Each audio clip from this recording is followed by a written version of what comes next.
Henderson. And how are you, Christina? There you are. I'm good. How are you? Thanks so much for having me. Oh, it's a pleasure. I think the last time I saw you was at a candidates forum. Yes, yes. And, I know that you did a great job. You got an endorsement, and most importantly, you got the vote. So congratulations. Thank you. So I want to talk about the campaign first. This was your first campaign, and you have an impressive background. So it's not that like you haven't been involved in other folks' campaigns, but still, just for you running in the District of Columbia, tell me what that experience was like. Well, Denise, most people don't think that the first time that they run for office will be during a global pandemic. And so that definitely caused a little bit of difficulty in March where everything shut down. We initially thought it would be a shutdown for about 2 weeks. And then here we are months later and still unable to do that. And so we had to basically retool our plan in terms of how we get an opportunity to talk to voters and how we get our message to voters, especially because one, there were so many people who were in the race, but two, because there were also a number of people in the race who had run before and who had served before. I think how it went down, but I was outspent, outraised, out endorsed. But I feel like, we put in the work. I did over 98 virtual meet and greets and candidate forums. We sent out over 511,000 pieces of mail to voters across the district. We did, contactless canvassing, lit drops to over 21,000 doors across the district. We did text messaging. We did phone calls. I think we did a lot to try to get our message out there, and the voters responded. Fantastic. And you've been in politics or maybe in the legislature because you worked for Senate Minority Leader Chuck Schumer. You were on the staff. You were the deputy chief of staff for a former council member. Well, he's still a council member, but will be leaving the council. Decided not to run for re-election. Council member at large David Grosso. And I'm looking here. I mean, you've done quite a bit, but I'm just kind of curious about this campaign itself. I know when you set out to run, you probably had an agenda. Mm-hmm. And then you got out there and you started talking to people. Was there anything that you heard that sort of made you say, oh, I thought people were concerned about this, but they're also concerned about that. What did you hear among DC voters? Yeah, so, honestly, I launched my campaign in November of 2019 and was talking about some of the very similar issues: childcare, affordable housing, public safety challenges that we were facing in the district, how to increase access to healthcare. And I would say that COVID-19 only amplified that in terms of the concerns that folks had, right? So there's definitely a lot of people, a lot of voters who are concerned about affordable housing in the district, and also concerned in terms of the looming eviction crisis that may be pending here in the next few months because of the number of people we've had out of work. But there's also been an amplified conversation around how do we help small businesses in the district. So, when I launched my campaign, the District of Columbia had a surplus. We were talking about how to spend extra millions of dollars, and now we're having to talk about perhaps declining revenue, but also how do we protect our businesses to ensure that they're here for when we're able to get back to, I'm not going to say normal times, but better times in terms of people being able to gather, eat in restaurants, all of those different things. I hate to be, some might consider this sexist, but I don't care, because I know that when it comes to doing more with less, women know how to do that. It's They true. say we're big spenders, but we know how to stretch a penny. Yes. And you all are going to be forced, because with the majority female city council now, you're going to be forced to do that. Mm-hmm. And so, and having to make cuts in certain areas because of the situation the city's in right now, and may be in for at least another year or so. Mm-hmm. So, what's the thing that keeps you awake at night as it relates to going forward now on the council? I think the thing for me is it's twofold. So one, I'm really concerned, deeply concerned about our young people in this time. I know that our young people have been going through a pretty traumatic period.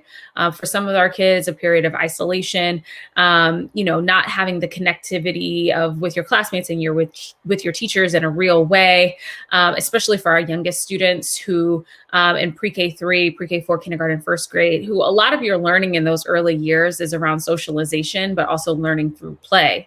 And so how are they surviving in this moment by doing it in a distance learning scenario? And so one of the things that does keep me up at night is how are we going to make up for this learning loss? How can the council support our LEAs and the work that they're going to have to do going forward to help in terms of reading and all of these various pieces? So that is something that keeps me up at night because I'm concerned about ensuring we're not losing a generation of kids because of something that was due to no fault of their own. The second thing I would say is around how do you find the balance? Because I deeply believe that even in the economic challenges that we're facing, we have to take care of our people. We have to continue to provide the critical services that are necessary. But I also recognize that, we can't go in the red in order to do so. So really thinking about how to evaluate the situation in the best way to find a balance to ensure we're providing critical services for our folks, but also being fiscally responsible as a city. Have you, how would you describe your relationship with the mayor? I think it's a good relationship. I actually just saw her for, I'm not going to call it a ribbon cutting, but a new playground in my neighborhood just opened up. And so I'm looking forward to having the opportunity to work with the administration. One of the things that I talked about on the campaign is, yes, there are a number of new priorities and initiatives I want to work on. But I'm also like a government head. So I like to get back to doing some really strong oversight.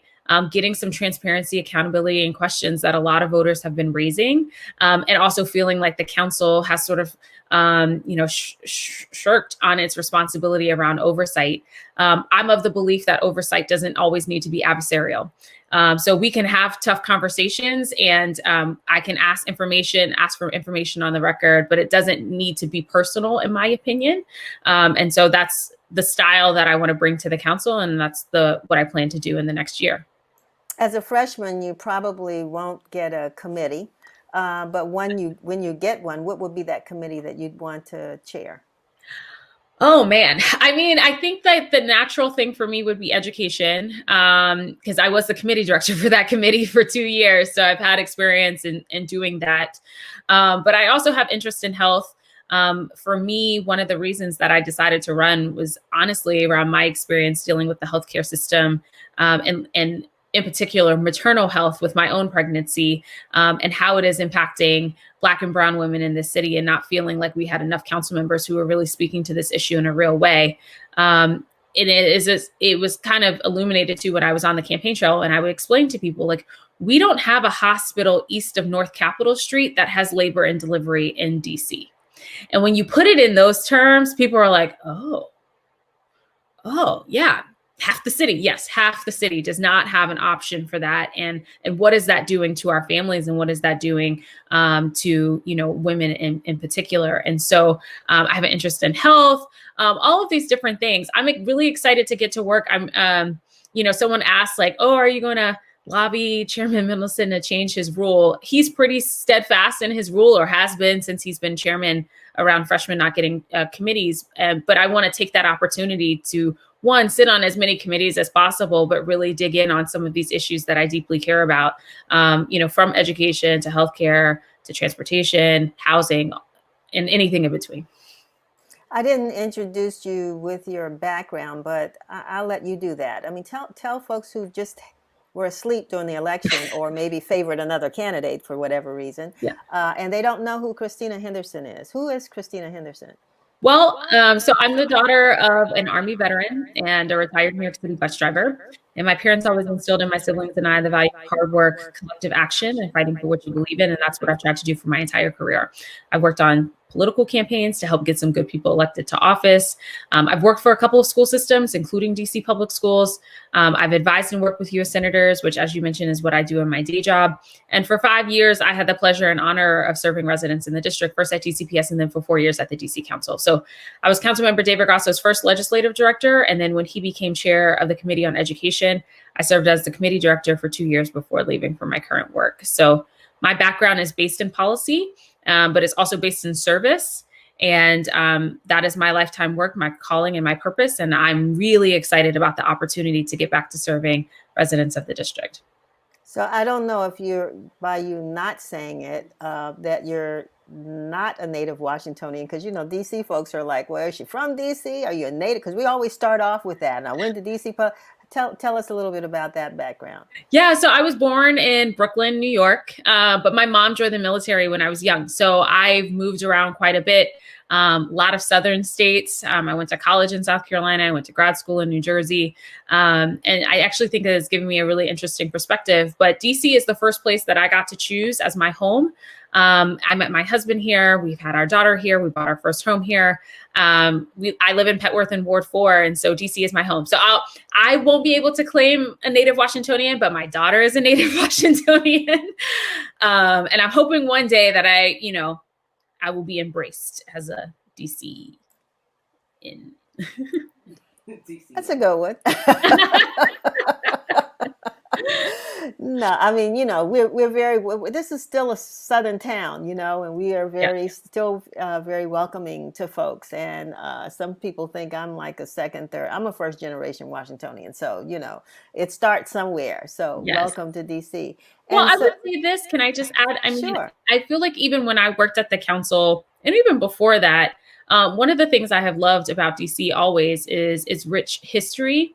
And I felt, working at the council and at DCPS in particular, that it was a responsibility for me to become a student of DC's history, because I feel like that additional context helps policymakers. It helps you understand why a neighborhood might not be so open to an idea that you have because, 10, 15, 20 years ago, some other council member also had the same idea that didn't come to fruition. It explains some of the tensions. It explains, some of the deep-rooted pieces around distrust that we have.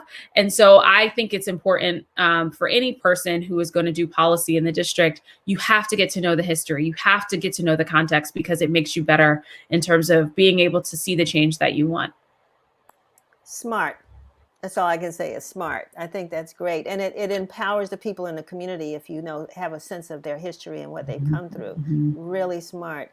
Let me also ask, one of the big issues that's being, that cities and states are facing all across the country is this call to defund police. Mm-hmm. Where did you fall on that issue?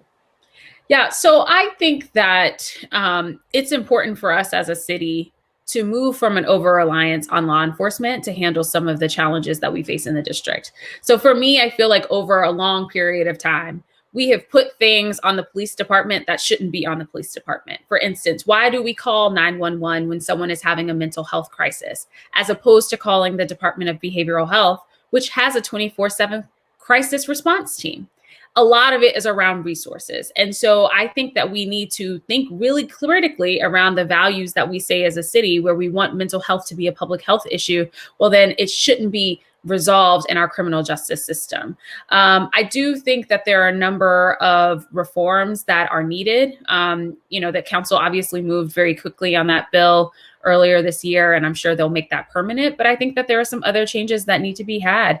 I talk to young people in this city, or even older, folks, residents who've lived here for a long time. Their distrust with the police didn't start when they were adults. A lot of it started when they were kids, in terms of how police were interacting with them in their teenage years, and not just MPD. Metro Transit Police also has an outsized influence in this conversation, but I feel like they never get mentioned in terms of what changes need to happen there. And so I think we need some deeper reforms. We need to look more at the data more critically, but also put some standards in place, especially as it relates to law enforcement interaction with juveniles, especially at schools. So your current boss, Chuck Schumer, up there on the Hill, is he? Are you going to leave him? Are you going to be able to continue to work there, or has he given you your farewell party yet? He hasn't. He hasn't given me the farewell party, but there is no way that I can continue to serve the great people of the state of New York at the same time that I'm serving the folks of the District of Columbia. So I'll be leaving in mid-December, hopefully after we pass a budget and don't shut down the federal government in a couple of weeks here. So I'll be making that transition and serving as a council member full time. I appreciate this time, council member elect, at large council member elect Christina Henderson, It's for still so spending this weird to time with hear. us. Yeah, there'll be some days when you'll say, I'm not.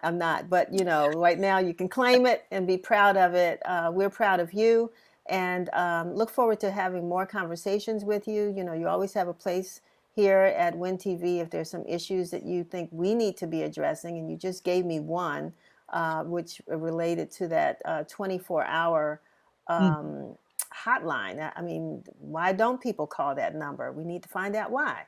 Yeah. So, and then if they do, what will happen? So we'll Mm-hmm. we'll talk about that some more. I appreciate your time and all that you've shared. Get some rest, and we'll see you at, well, hope it may be a virtual inauguration, but we'll be watching. Awesome. Thank you so much for having me, Denise. Have a All good righty. weekend. You too. Thank you.